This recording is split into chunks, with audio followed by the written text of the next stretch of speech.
The R in that is the relationship I have with Jax. And the relationship I have with success. To do more, to do better. And I recognize that what was important to everybody around me, and is important, is having the power over other people.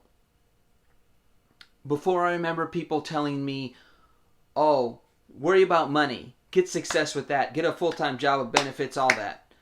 Didn't think about that.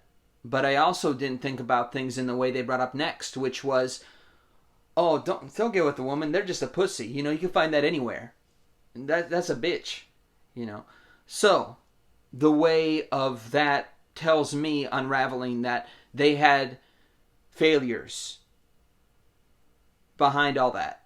And that's what I see now and recognize now that people hurt me with. So, last time I didn't talk about this directly in the correct way. But it hurts me when I have to hear people say that I can't be different from them. They have to hold power over me based on their own experiences. These experiences don't matter. They're meaningless because they're successful for something I wasn't successful in. And that's what's happening right there. And it hurts. Because I want to see the success you do have, not the roots you grew with. I don't care about that. That's what I got away from. So rooting for our failure, the important word in there is root. I don't care about your roots. Not in a personal manner of digestion with race. I'm not talking about the roots of race. I'm talking about the roots of the individual. Where you are now counts.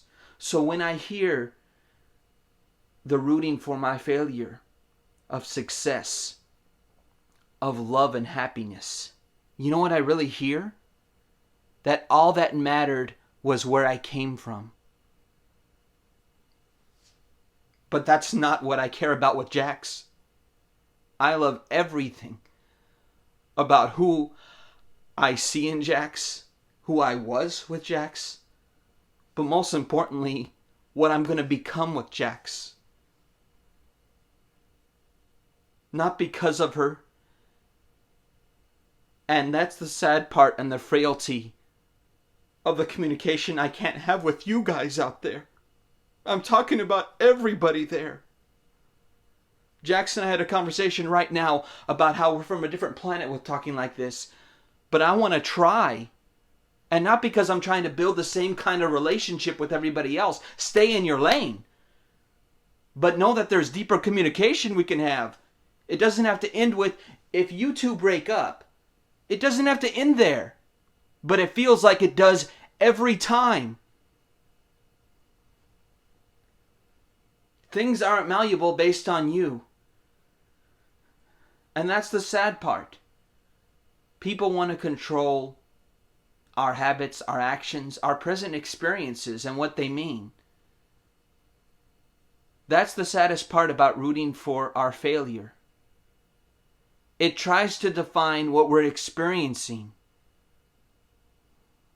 When I talked about last time victimhood and loyalty, I was told by Dwayne, Jean-Pierre was right. I should have kept that a secret about his sexual endeavors from his wife forever. Well, I changed my mind. And I have a right to. And I didn't do it out of a consequence to hurt him. I did it out of the hurt that I was feeling from the secrets that were kept from each other because of that. It was like a train that kept going of lies. And I was tired of holding on to it. It was an insult. As if I asked to be shared these sexual endeavors and everything else. I didn't. So you're insulting me on top of it. So yeah, I don't give a fuck. Because what I care about is the growth we can have, not the past we can carry and not have to say. So, rooting for our failure. I never root for anybody's failure. But I know sometimes it's going to be seen like that if we don't have these communications. Bye-bye.